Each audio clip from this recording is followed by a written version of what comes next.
출판할 때 택이 진짜 활용되고 있는지 그런 거를 과거 자료부터 현재까지 한번, 이번 학회 주제가 택의 과거, 현재 그리고 미래잖아요. 그거에 맞춰서 시대순으로 좀 이 얘기를 해볼까 하고 자료를 준비했습니다. 들어갑니다. 그러니까 이제 택의 궁극적인 목적이 뭐냐? 그러면 이제 우리가 조판 프로그램이라고 얘기를 하잖아요. 그러니까 조판, 뭘 조판하는 거냐? 바로 책을 조판을 하는 겁니다. 문서를 조판을 하는 거죠. 그럼 이제 책이 뭔가 그거부터 한번 짧게 1964년에 유네스코에서 각국 출판 통계를 위해서 권고한 사항이 있어요. 책을 뭐라고 정의를 하냐?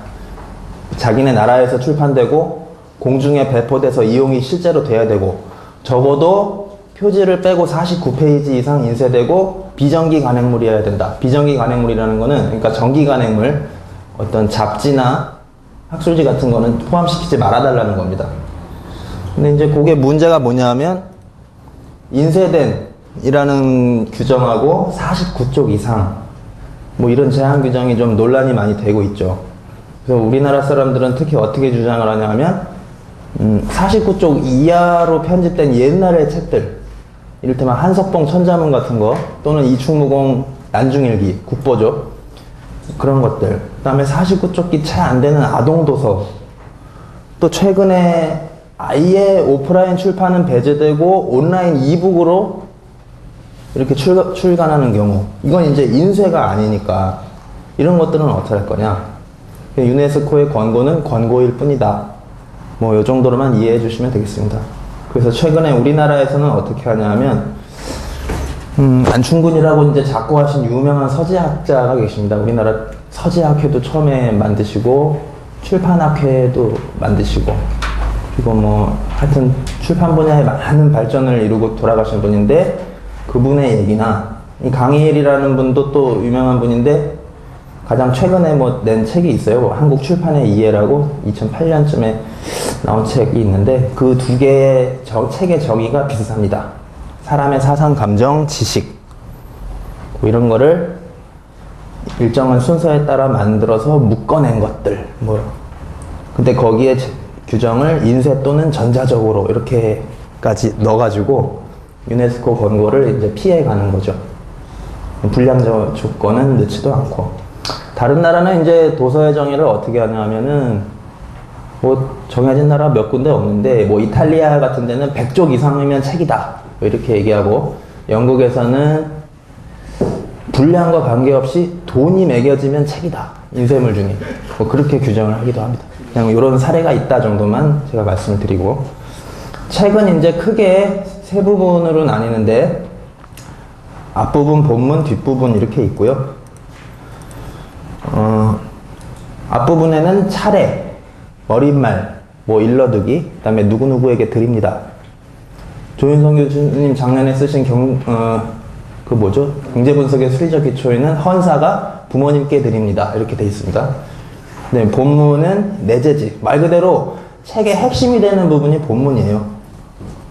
장, 절 뭐 이렇게 나눠서 들어가기도 하고, 뒷부분에는 부록, 참고문은 찾아보기, 판권 뭐 이렇게 넣기도 합니다. 판권은 서양에서는 앞부분에 들어가는 게 대부분이고요. 동양서적에서는 뒷부분에 많이 넣는데 요새는 점점 앞으로 가는 추세에 있어요, 판권이. 지금 비율로 따지면 정확히 모르겠는데 반반쯤 되는 것 같습니다. 그래서 앞부분에 들어가는 요 책은, 책의 쪽번호는 보통 이제 로마자로 넣게 되는 거죠.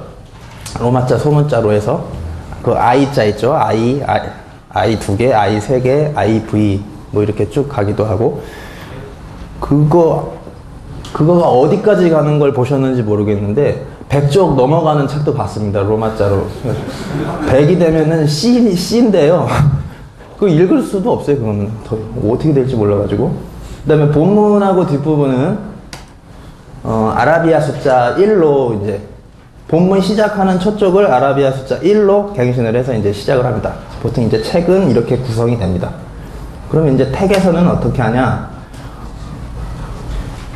다큐멘트 클래스를 정해가지고 어떤 클래스를 주고요. 북이든 메모하든 오블리비아든 엑스 오블리비아든 뭐 이런 걸 주고 자신이 이제 그 책에 들어가는 특수한 기능을 위해서 어떤 패키지를 넣습니다. 이런 것들은 다 어디? 비긴 다큐멘트하고 다큐멘트 클래스 사이 요 프리엄블의 프리엄블, 그러니까 전처리 부분에 놓는 거죠. 색인을 만들려고 메이크 인덱스도 넣고 뭐 수식 분리를 위해서 나중에 말씀드리겠습니다만 allow display breaks 뭐 이런 것도 넣고. 그래서 아까 말씀드린 앞부분을 정의하는 명령이 front matter라는 명령이 있습니다. 택에. 이 front matter를 매기면 어떻게 되느냐? 거기가 매겨진 데부터 로마 숫자 1로 갱신이 돼서 넘버링이 됩니다. 근데 앞부분에 뭐가 들어간다고 그랬죠? 차례, 뭐 판권이 들어갈 수도 있고 헌사, 머리말 이런 게 들어갈 수 있죠. 그런 걸 쭉 넣고 그게 끝나면 본문 메인 매터라는 명령을 넣습니다. 이 메인 매터를 넣는 순간 페이지 넘버링은 1로 갱신이 되고 숫자는 아라비아 숫자로 됩니다. 택에는 이 편리한 기능이 있습니다. 이런 기능이 있는데 그걸 잘 모르시는 분들은 이 메인 매터 대신에 set counter page 1 이런 명령과 page numbering array 이런 명령을 써서 그래도 내가 출판에 대해서 아니까 이런 거라도 좀 써먹으면서 편집을 하지 않냐 막 이런 게 하면서 하고 계십니다. 이거 레슬리 램포트가 만들어놓은 20년도 더 된 명령어입니다. 그 다음에 이제 백매터 뒷부분이라는 명령이 있습니다. 뒷부분 명령어는 제가 사실은 잘 써본 적이 없는데 챕터 번호를 뭐 넣지 않는다 그랬나 뭐 그런 것 같습니다. 잘 어떻게 썼는지 잘 모르겠네요. 프린트 인덱스 이런 거, 그러니까 begin the bibliography 요건 참고 문헌이고 프린트 인덱스 이거는 참고 문헌 아니 찾아보기를 넣는 명령어, 이런 것들은 뒷부분에. 일반적으로 태그를 편집할 때는 이런 체제로 편집을 하게 됩니다. 또 그렇게 해 오셨을 테고. 자, 그러면 이 출판이라는 데서 택이 관여할 수 있는 부분이 어떤 부분이 있는가, 그걸 한번 보겠습니다. 출판하는 과정이 아주 상당히 세분화돼서 소개를 드릴 수 있어요. 왜냐면 관련된 직업만 해도 수백 종까지 될 것 같아요. 근데 일반적으로 그냥 말씀드리면 기획, 편집, 제작, 배포 이렇게 4단계가 되는데, 처음에 어떤 책을 쓸 것인지 원고 뭐 섭외를 하고, 편집은 어떻게 하고, 제작은 어떻게 하고, 나중에 최종 단계가 배포 이렇게 되는 건데요. 그 중에서 택이 관여하는 부분, 원고 작성, 원고 처음에 작성할 때 택으로 작성할 수 있죠. 그다음에 레이아웃 구성, 택으로 레이아웃 구성 편집할 수 있죠. 조판은 물론 당연히 택으로 할 수 있는 거고, 맨 마지막에 배포 단계에서 전자출판을 할 수가 있는 겁니다. 택으로. 이를테면 PDF나 HTML. 경우에 따라서 최종 출력물이라고 알려졌던 그동안 DBI도 전자출판에 이용됐던 것도 있습니다. 우리나라 샘틀러 같은 데서 택플러스 뷰어를 통해서 DBI 뷰어를 온라인으로 제공해서 온라인에서 DBI를 볼 수 있도록 그렇게 한 경우도 있었죠. 이 편집하고 제작이, 편집자들은 편집이 출판의 꽃이다 이렇게 말하고, 제작자들은 제작이 출판의 꽃이다 이렇게 좌우를 겨루고 있습니다. 이 두 개가 어느 한쪽이 우월하다고 할 수 없을 정도로 이렇게 팽팽하게 기싸움을 하고 있습니다. 편집하고 제작은. 편집을 개판으로 해놓더라도 제작에서 뭐 후가공이나 용지 설정 뭐 이런 것들을 인쇄를 잘해서 때깔나게 할 수 있는 거고, 제작이 뭐 그냥 일반적으로 제작했다 하더라도 편집을 화려하게, 보기 좋게, 읽기 좋게 해가지고 그 책이 아주 돋보이는 경우도 있고 그렇습니다. 자, 그러면 여기 보세요. 기획에서 원고 작성이라는 부분 있잖아요. 레이아웃하고 전자출판. 원고 작성에는 이제 그 3가지 방법이 있는데, 원고지 직접 쓰는 방법, 저는 이제 주로 이공계열 대학교재 위주로 말씀을 드리겠습니다. 그 원고를 컴퓨터로 쳐오실 능력이 없는 분들은 원고지에 써서 가져오시는 분들이 계십니다. 그때 장점은 어떤 수식도 다 표현할 수 있다는 거죠. 그리고 육성으로 녹음해 오는 분들이 간혹 있습니다.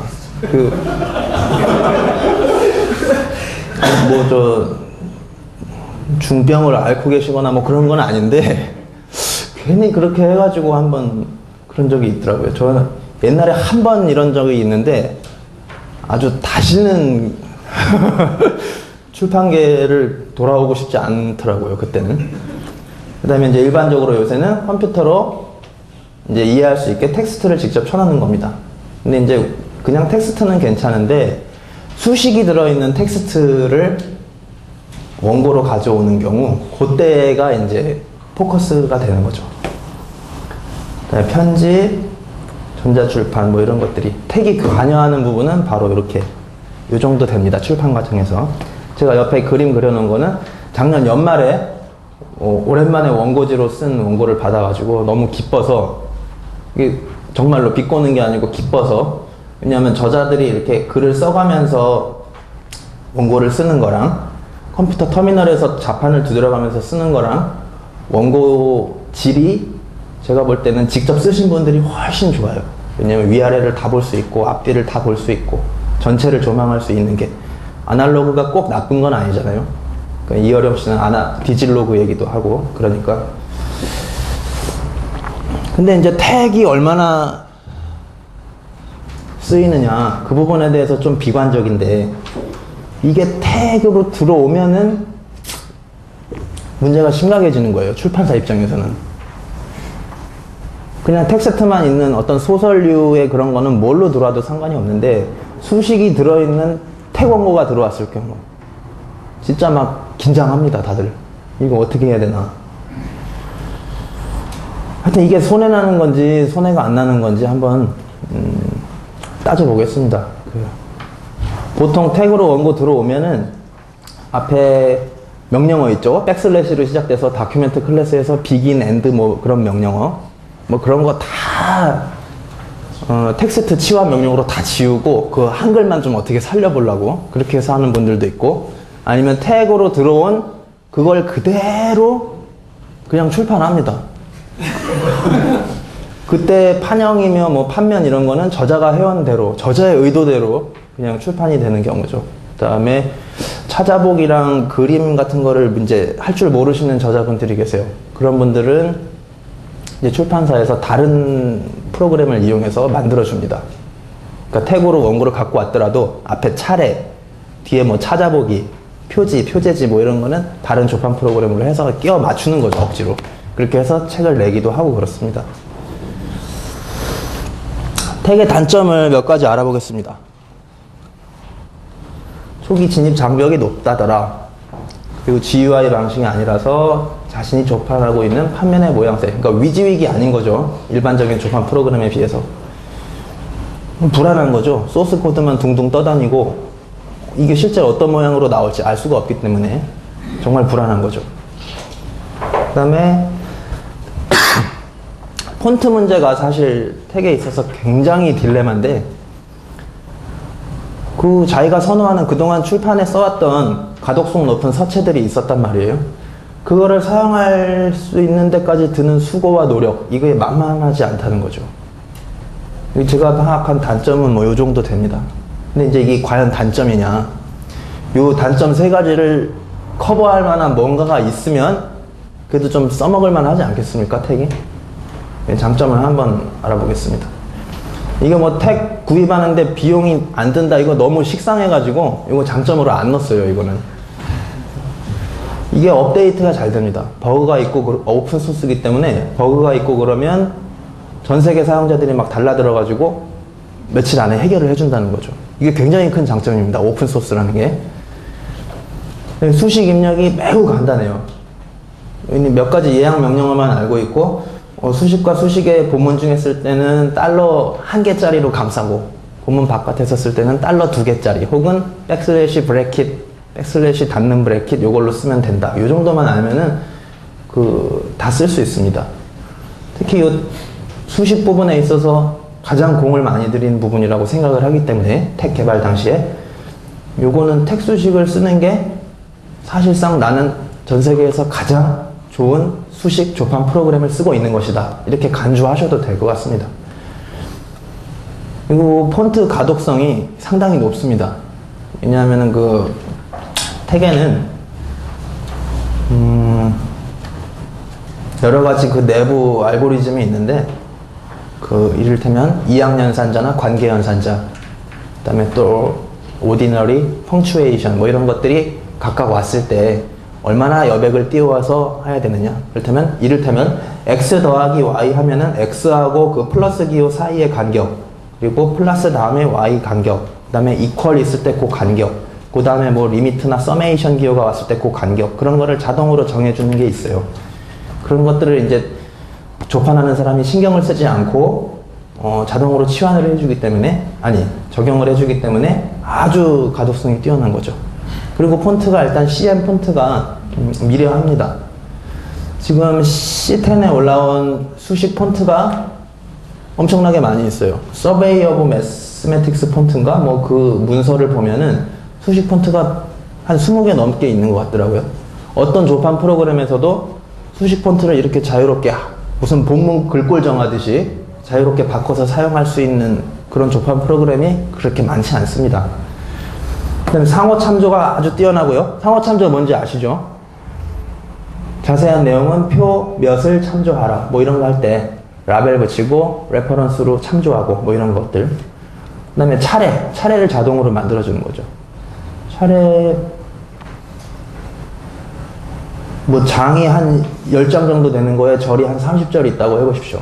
보통 이런 조판 옛날에 사전식자 이런 거 할 때는 그거 다 본문 나온 다음에 쪽번호를 맞춰야 돼요. 근데 그걸 그냥 해준다잖아요. 이게 얼마나 시간 걸리는 일인데. 대신 글만 이제 체계적으로 작성만 해주면 됩니다. 논리적 명령에 의해서 챕터 명령, 섹션 명령, 서브섹션 명령. 그러니까 글을 쓰는 데만 집중하라고 하는 이유가 뭐냐면 이게 챕터 수준인지 섹션 수준인지 저자가 그것만 신경을 쓰라는 거예요. 번호는 택에 매겨줄 테니까. 그 다음에 찾아보기를 자동으로 만들어준다. 이게 진짜 귀중한 기능인데 이거 이제 워드에서도 되죠. 아래 한글에서도 되고. 근데 옛날에 그 전통적인 전산식자나 사전식자에서 이 찾아보기가 어딨어요. 페이지 구분도 안 되고 그냥 두루마리로 나오던 시절인데 그거를 옛날에 사전식자, 전산식자 할 때 그 페이지 나눔이 안 되던 시절이 있었어요. 그때는 사람들이 대지라고 해가지고 이렇게 두루마리로 본문 전체가 쭉 나오는 거예요. 100쪽짜리 책이면은 본문 전체가 인화지 두루마리에 이렇게 말려서 쭉 인쇄가 나와요. 그럼 그거를 페이지에 맞게 작두로 썰어가지고 그거를 원고지에 대고 이렇게 붙이는 거예요. 그러면 쪽번호 따로 달아야죠. 그 대지에다. 쪽번호 따로 달고 면주 따로 달고. 그렇게 해야만 찾아보기가 나올 거 아니에요. 이 단어가 몇 쪽에 있는지. 이게 생노가다예요, 이게. 지금 제가 말은 이렇게 쉽게 하는데 그 어려움을 어떻게 표현해야 될지 모르겠네요. 요 4, 5, 6번 나중에 언급한 요 세 가지 이게 수명을 늘렸어요. 이게 편집자하고 저자의 수명을 이게 찾아보기 이거 단어 찾아서 이거 페이지 표시하는 거랑 뭐 차례 만들고 상호 참조 이거 하는 거 이게 수명을 늘렸다니까 이게.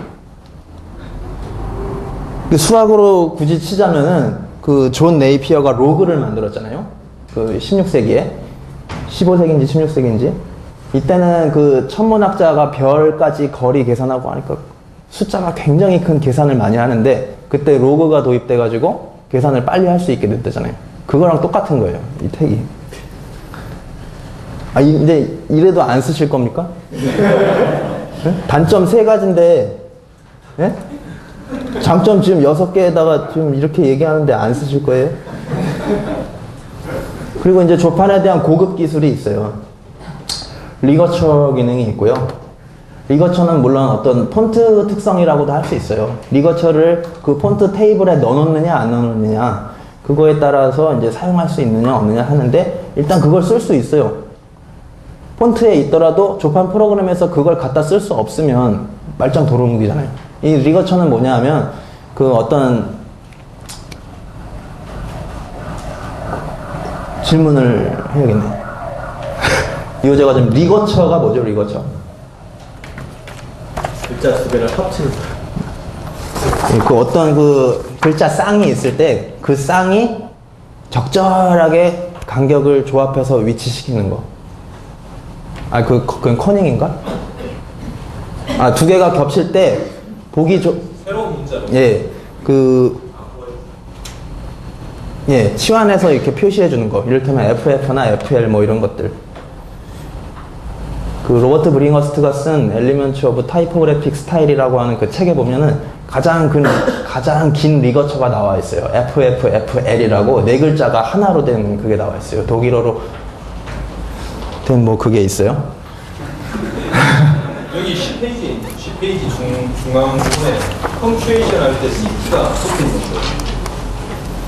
예, 리거처 뭐 제가 많이 보여드릴게요. 문장부호 매달기. 이거는 이제 마이크로 타이포그래피 뭐 나오는, 그러니까 문장부호를 판면 앞이나 뒤에 걸리게 해서 더 고르게 직사각형을 유지하게 해주는 뭐 그런 고급 기능. 활판 시절에서는 정말 힘들었던 그런 기술이죠. 그 다음에 폰트 익스펜전이라고 글자의 장평을 약간씩 이렇게 넓히거나 줄여가지고 자간을 고르게 뭐 보이는 뭐 그런 기술이 있습니다. 몇 개만 보겠습니다. 쿼크 익스프레스라는 조판 툴이 있죠. 쿼크 익스프레스가 작년 2008년 9월에 새로운 기능이다 하고 나온 게 매달린 문자 센트.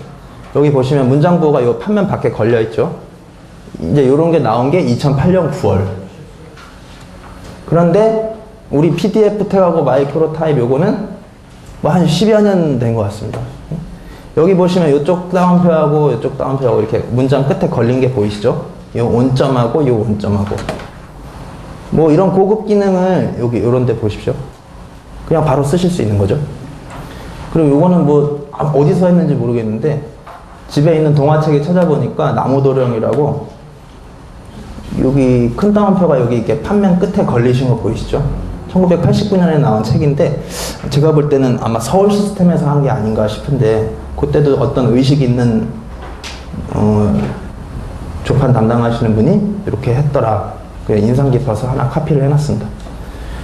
리거처 한번 보겠습니다. 어도비 일러스트레이터 CS2, 그러니까 인디자인 예를 들었으면 더 좋았을 텐데 인디자인을 제가 쓰진 않아가지고 CS2에서 이제 리거처를 제가 보겠습니다. 윗줄에 검게 돼 있는 게 리거처가 처리된 거고 흐리게 돼 있는 게 리거처가 처리 안 된 겁니다. 이를테면 FF나 뭐 CT 뭐 이런 것들 다 보이시죠? 일러스트레이터 CS2가 나왔던 게 2003년? 4년 그쯤 되고요. 우리 지텍 한번 보겠습니다. 지텍 리거처도 뭐 거의 동일하게 뭐 이렇게 처리가 되는데 아까 아침에 김광수 선생님 잠시 보여드리니까 지텍 게 더 좋다. 헷갈리시죠? 이렇게 하니까. 자, 어쨌든 이게 택 쓰는 게 그게 밑지는 장사가 아니에요, 이게.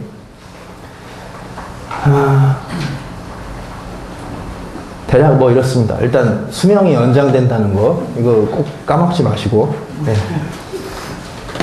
자, 편집 디자인을 해야 되는데, 처음에 출판을 하려면 이 책이 어떤 크기인지, 어떤 판면인지 뭐 그런 거 결정을 해야 되잖아요. 우리나라에서 많이 쓰는 게 신국판, 크라운판, 사륙대판, 국배판 뭐 이런 것들이 많이 있어요. 그냥 국판도 있고 뭐 국반판도 있고 뭐 별의별 판형이 많이 있는데 주로 많이 쓰이는 게 요 정도 됩니다. 이게 이제 그 아주 정확한 수치는 아니고요. 출판사마다 똑같이 뭐 사륙대판이라 하더라도 190에 260이라고 하는 데도 있고 뭐 188에 257이라고 하는 데도 있고 다 달라요. 그렇지만 이제 같은 걸로 보고 그렇게 명칭을 합니다. 출판사 고유의 특징이 있는데 저는 이렇게 했습니다. 네, 판면 구상할 때 뭐 판형 안에 판면을 안 칠 때 이제 여기를 안이라 그러고 위, 바깥, 아래 안, 위, 바깥, 아래 뭐 이렇게 되는데 요 비율을 가지고 이렇게 막 따지는 사람이 많이 있었어요. 뭐 윌리엄 모리스나 스탠리 어닌, 그 다음에 고전적으로 알려진 뭐 황금비 뭐 이런 것들이 있는데 우리나라 사람 중에 그 이종훈 씨라고 박영사에서 오래 근무하시다가 뭐 편집 매뉴얼 만들고 싶고 이러신 분이 있는데 대략 뭐 이렇게 해라. 위아래 여백을 같게 하고 안과 바깥 여백은 약간 안쪽이 좀 더 좁게 뭐 이렇게 하는데 사실상 판면을 판형의 상하 좌우로 중앙 정도에 놓아라. 그런 게 좀 정서상으로 맞는 것 같아요. 우리나라 사람들한테는. 그런 거를 이제 추천을 해줬습니다. 자, 이제 윌리엄 모리스는 바깥 아래 뭐 이거를 이제 1.2배씩, 루트 2배씩 이렇게 쭉쭉쭉 가게 하는 거고, 스탠리 어린이라고 이제 유명한 영국 출판업자가 있는데, 이 사람은 뭐 이런 식으로 구성을 해라, 뭐 이렇게 추천한 것도 있고요. 지금 시간 다 썼어요? 10분 더 드릴게요. 아, 다 썼어요? 10분 더 드릴게요. 아, 예. 황금비, 뭐 이종훈, 뭐 이런 게 있습니다. 네, 우리 그 판면 설정할 때는 지오메트리 패키지 하나만 그냥 기억을 하면 되겠습니다. 지오메트리는 종이 가로, 세로, 텍스트 가로, 그러니까 판면 가로죠. 판면 가로, 판면 세로 이것만 놓고 센터링 옵션만 주면 됩니다. 센터링은 뭐냐면 상하 좌우 가운데다 놔라, 뭐 이런 얘기입니다. 이 센터링을 세분해서 H 센터링, V 센터링. 판면 좌우로 가운데 놔라, 판형 세로로 가운데 놔라, 뭐 이런 뭐 그런 것들이 있습니다. 시간이 없으니까 좀 빨리빨리 넘기고 저 유인물로 좀 대체를 좀 할게요. 뭐 크라운판, 사륙배판 뭐 이런 게 있고, 변이단 할 때는 센터링 옵션보다는 그냥 센터링 옵션을 안 주는 게 좋습니다. 왜냐하면은 좌우가 너무 달라져 보이실 거예요. 그냥 뭐 이런 식으로 주시면 될 거고, 메모아 클래스는 지오메트리 패키지를 로드하지 않아도 뭐 이렇게 하실 수가 있습니다. 트림 사이즈, 페이퍼 블락 사이즈 뭐 이렇게 해가지고 놓고, 판면 중앙에 놓고, 맨 마지막에 체크 앤 픽스 더 레이아웃 이 명령만 주시면 이렇게 구성이 됩니다. 자, 그리드라는 시스템이 있는데, 뭐 판면을 이렇게 효과적으로 나누는 시스템. 여기서 말한 거는 빌라르드 원크루가 말한 뭐 이렇게 대각선을 긋고 뭐 이렇게 순서는 이 작은 사각형 순서대로 가면 되니까 그 유인물을 참조를 하시고요. 글꼴이 이제 중요한데, 자기가 좋아하는 글꼴을 쓰면 됩니다. 뭐 최근 조사 같은 거를 좀 뭐 제가 말씀을 드리고 싶은데, 이것도 어차피 데이터니까 이것도 유인물로 대치를 하고요.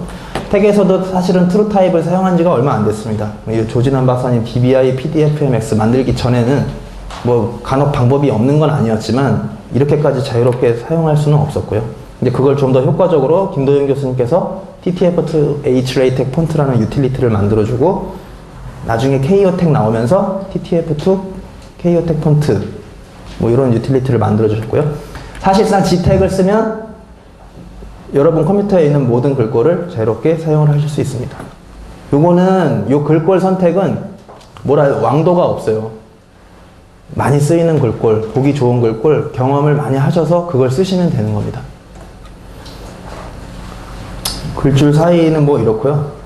KO택에서는 기본값으로 라인 스프레드 1.3333 요거를 갖고 있다는 거를 좀 그냥 이해하시면 되겠습니다. 근데 요새 요거보다 조금씩 줄간격이 넓어지는 추세에 있어요. 서점에 가보면 줄간격이 과거에보다 많이 넓어지고 있어요. 제가 볼 때 한 1.5 정도 막 줘야 될 것 같더라고요. 택으로 따지면. 커닝이라는 거는 뭐 이런 건데, 우리는 커닝 테이블이 없잖아요. 영문은 커닝 테이블이 있어요. 위에 단적으로 보시면 aviation이라는 글자 A하고 V, 이게 제일 많이 나오는 얘인데 떨어진 거 보이시죠? 토요타 밸리 월드. 하여튼 커닝이 된 게 보기가 좋다는 거예요. 보기 좋게 책을 만들기 위해서 커닝도 적용하는 거고, 근데 아직 우리나라는 그 정보는 없습니다. 어쨌거나 정각으로 처리된 한글을 이제 자간을 좁혀서 하는 게 읽기가 좋다더라 하는 그런 게 있기 때문에 인터 H 캐릭터라는 요 명령을 줘서 자간을 좁혀서 쓰시면은 보기 좋게 얻을 수 있다고 합니다. 근데 이제 폰트에 따라서 잘 선택을 하셔야 됩니다. 그 값을. 이것도 정답이 없습니다. 폰트 특성에 좌우됩니다. 어간도 마찬가지요. 어간은 단어 간격을 말씀드립니다. 제가 그 V하고 P하고 저 매스 모드에 집어넣더니 이제 좀 너무 떨어진 거예요. 그래서 손으로 일일이 했는데 아, VP요? VP가 예. 떨어져가지고 예. 그 안에다가 0.3 EM을 뺐어요. 빼가지고 했는데 그런 것을 그거 쓰실 때 어떻게 엠박스에 넣으셨나요? 뭐 달러 안에 집어넣었으면 매스 모드에. 아, 매스 모드에? VP라는 거를 자주 등장하는 예, 그 제가 이제 하는데 사전 예약어 같은 함수 같은 거죠? VP 예. 신텍스의 이제 예. 저 프레이즈라는 예. 약자거든요. 예. 그래서 그걸 제가 이제 많이 했는데 저런 거 넣으면 해결됩니까? 아니 그 수식 모드에서는 좀 개념이 다른데요. 그거를 사인, 코사인 요렇게처럼 이렇게 미리 예약된 함수명으로 정의를 하시거나 declare math operator라는 명령이 있습니다. 그걸로 정의를 하시든지 아니면은 AMS math 패키지를 얹으시고 텍스트 명령 안에 VP라고 쓰십시오. 텍스트 백슬래시 텍스트라는 그거에. 근데 제가 권해드리고 싶은 거는 사인, 코사인처럼 어떤 매스매티컬 오퍼레이터로 처리하시는 게 어떤가 싶은데, 예, 계속 넘어가겠습니다. 지금 시간이 없어가지고. 수식 편집인데 allow display breaks라는 명령이 있어요. 이게 뭐냐 하면 이게 잘 보이시나 모르겠네. 여기 앞에 공간이 있는데, 여기 마우스 잘 보십시오. 공간이 있는데 이 긴 수식이 한 덩어리로 취급돼서 안 넘어가잖아요. 그래서 요거를 프리함블에 써주시면 AMS 매스 패키지가 필요합니다. 그러면 자동으로 알아서 긴 수식을 잘라 놔줍니다. 예, 요런 거 하나 알아두시고, 요 앰퍼샌드가 이제 수식에서 정렬, 수직 정렬 마칠 때 쓰잖아요. 이거 아래 한글에서도 마찬가지고, 요거 앰퍼샌드를 이퀄 사인 앞에다 놓고서 정렬을 시키면 이런 문제가 없는데, 이퀄 사인 뒤에 놓고 정렬을 해야 될 때가 가끔 있어요. 그때 보면은 이게 릴레이션 기호하고 요 G 바 있잖아요. 요게 너무 붙어요. 요런 거 처리할 때는 이퀄 사인하고 앰퍼샌드 사이에 괄호 2개를 하나 넣어주시면 됩니다. 그러면 이게 좀 보기 좋게 떨어지는 거죠. 이게 왜 필요한지 좀 이따가 말씀드릴게요. 이 별행 수식 줄바꿈 위치인데, 관계기호나 연산기호 앞에서 항상 줄바꿈을 하셔야 되고요. 그러니까 긴 수식을 나눌 때 말씀드리는 겁니다. 그러니까 이퀄 사인이나 뭐 플러스 사인 이런 거를 뒤에 끝에 남겨두지 않는다는 거예요. 그 다음에 줄바꿈한 수식 중에서 요 관계기호고 요건 연산기호인데, 관계기호랑 연산기호를 같이 맞추지 않아요. 요 관계기호 오른쪽에 맞추게 돼 있어요. 요 플러스 사인은. 요런 거 할 때 아까 요 이퀄 다음에 앰퍼샌드가 들어가겠죠. 요 플러스 사인 앞에 앰퍼샌드가 들어가고, 이런 거 하게 되면 여기서 간격이 붙어버리게 돼요. 그러니까 아까 말씀드렸던 괄호 2개를 넣어서 떼어주는 그런 게 필요합니다. 테크닉이. 거의 끝났습니다.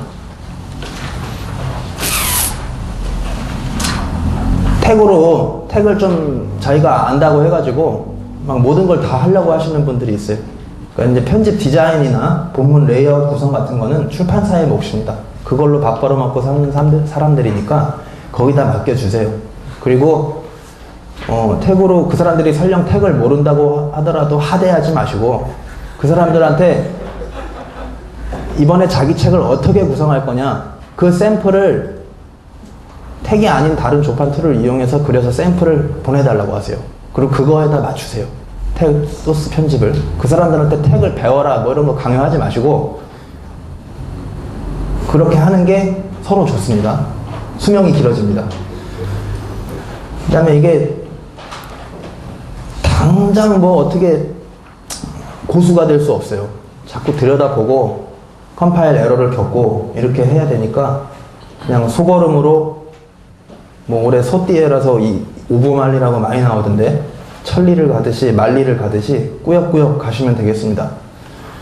그 다음에 K톡 게시판에 나랑 비슷한 처지에 있었던 혹은 비슷한 처지에 있는 사람들이 질문을 많이 올립니다. 거기에 가급적 답변을 해보면서 실력을 좀 쌓아 나아가시기 바랍니다. 답변 달 때 그냥 허무맹랑하게 달 수 없잖아요. 자기가 다 검증해보고 달 거 아닙니까? 그렇게 하면은 금방금방 배워집니다. 하여튼 이런 식으로 하면은 테크니션이 좀 되지 않을까, 뭐 이렇게 생각을 하고 있습니다. 이상이고요. 준비한 건 다 됐습니다. 뒤에 출판 통계 같은 게 좀 있는데, 요 유인물 뒤에 보시면은 우리나라 한국 출판 통계가 좀 나와 있습니다. 몇 가지. 그런 걸 한번 보시고, 제가 그냥 대충 조사해 보니까 1년에 뭐 한 35종 정도 택으로 출판이 되는 것 같은데, 그 전체 출판물의 0.08%인가 그렇습니다. 그게. 예. 이상으로 발표를 마치겠습니다.